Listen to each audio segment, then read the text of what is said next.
परमात्मा ने जो भक्ति करनी है तो भगत की तरह रहना पड़ेगा, बुराइयों से भी बचना होगा और एक बहुत ही साधु भाव में रहना पड़ेगा, किसी की आत्मा नहीं दुखावे। ठीक है, आपको धीरे धीरे सेट होने में टाइम लगेगा, जैसा भी जिसका व्यवसाय है अब वर्तमान में उसमें एक साधुता लाओ। जैसे कोई मजदूर है, सेवा कर रहा है किसी के और भगत हो गया तो वो तन मन धन से सेवा करे उस मालिक के उसमें, क्योंकि वहां से उसने रोटी मिल रही है।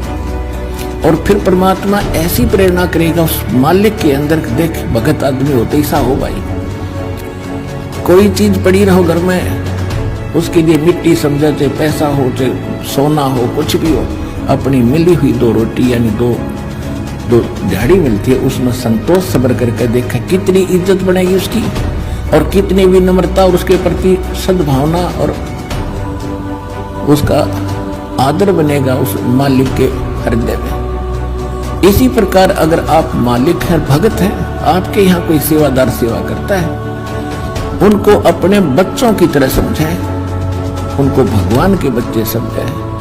वो बालक सेवा कर रहे हैं, भगवान के बच्चे हैं, उनको प्यार दे और उनके साथ कोई ऐसा गलत बर्ताव नहीं करे। और फिर कुछ दिनों में उनके दिल में ऐसी भावना होगी, परमात्मा दोनों तरफ रोल करता है, जब हम मालिक के अनुसार चलेंगे फिर उन बच्चों में भी, उन सेवादारों में भी ऐसी भावना भर देगा कि हमारे जैसा नालायक नहीं इसे ऐसे भले आदमी के घर में राम 19-21 कराएंगे सेवा में, मजदूरी में 21 काम कराया करेंगे वे। तो इस तरह कितना अच्छा माहौल बनेगा। और हम जैसे मालिक तो समझता है कि न पैसे दो 100 रुपये और काम खींचो 1000 का, और मजदूर क्या समझते हैं, रुपये लेवा 500 और काम करा 100 रुपया का। दोनों की नीयत खराब और दोनों दुखी, कर्म भी बिगड़े, टेंशन बनी रहे।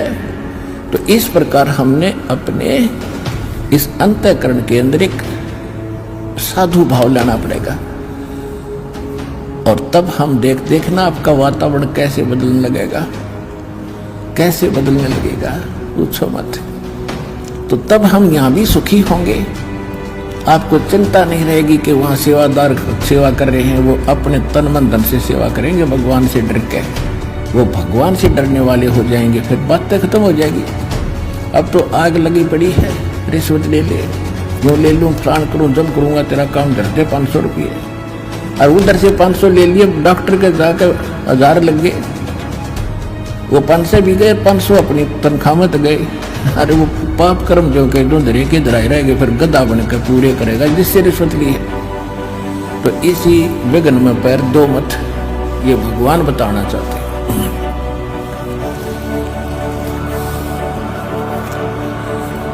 और जब आपको ये ज्ञान होगा ना, जहर दिखाई देगा आपको, और जब आप नेक नीति से चलोगे तो पूछो मत।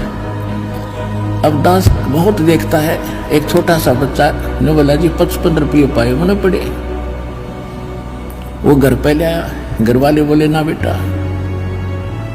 हमने नीचे धर दे, अपना दान पात्र में डाल दिए, इस विषय हम नहीं खाएंगे।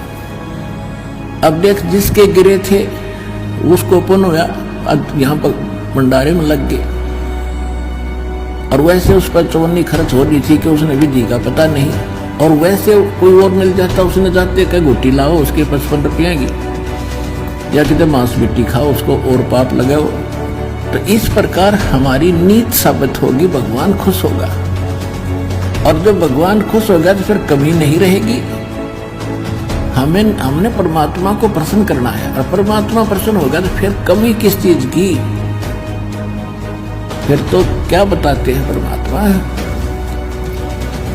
साईं इतना दीजियो जामे कुटुम समावे, हम भी भूखे न रहे, अतिथि न भूखो जावे। इससे अधिक मांगना इस काल की जेल में हमारी महामूर्खता है कि इतना ही मांग लो बस तुम, इसमें सब कुछ मिलेगा, क्योंकि ये कलयुग है और कलयुग में मशीनरी जरूरी होगी, तो आप इतना ही मांगो जा में कुटुंब समावे, यानी रिक्वायरमेंट ऑफ द फैमिली, परिवार की आवश्यकताएं, ये है जा में कुटुंब समावे, और हम भी भूखे ना रहें और अतिथि न भूखा जाए। फिर देगा आपको, और फिर रहो मालिक के वचनानुसार चलो। फिर कैसे, जैसे परमात्मा कहते हैं, चिड़ी चोंच भर ले गई, नदी न घट्यो नीर, दान दिए धन घटे नहीं, यूं कह रहे साहिब कबीर। परमात्मा अपना साइन कर रहे हैं इस वाणी को बोल करके, कह रहे साहिब कबीर कि दान करने से धन नहीं घटेगा, ये नियम है ईश्वर का, परमेश्वर का। और दान सुपात्र को करे, गुरु बिन माला फेरते, गुरु बिन देते दान, गुरु बिन दोनों निष्फल है, चाहे पूछो वेद पुराण। देते को हर देत है, जहां तहां से आण, अण देवा मांगत फिरो, फिर साहिब सुने ना कान।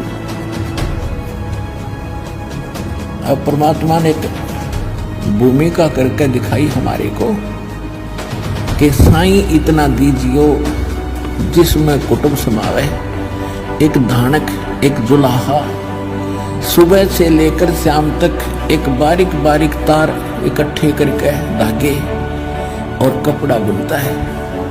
एक दिन में मुश्किल से भी 5 फुट 10 फुट बना पाता है, 5 फुट 4 फुट, और बहुत लंबा सैकड़ों फुट का तार और थान बनाना पड़ता है। ताना बनाते थे, वो हफ्ते में पूरा होता। उसकी जो मेन ताना मालिक को मिलता, उसमें से अपने परिवार के लिए जो आवश्यक सामग्री थी, खाद्य पदार्थ लाते, और शेष बच जाते उसको सत्संग और भंडारा में लगाया करते थे। इस प्रकार परमात्मा हमें उदाहरण देते हैं कि इस लोक में अब भगवान की भक्ति अवश्य करो, पूर्ण संत से प्राप्त करके, फिर परमात्मा एक्शन में आएगा। और वैसे आप ये फार्मूले अपनाओगे तो सफल नहीं हो पाओगे, क्योंकि फिर आपके साथ काल रहेगा ये मन, और केवल वर्क डन मिलेगा आपको। यहाँ वर्क से भी अलग मिलेगा आपको, किस्मत से भी नारा देगा परमात्मा, क्योंकि हम परमात्मा से कुछ और मांग ही नहीं रहे, इतना ही मांगते कि हमारी भक्ति बनी रहे और हमें कोई आवश्यक वस्तु का अभाव ना हो, बस इतना।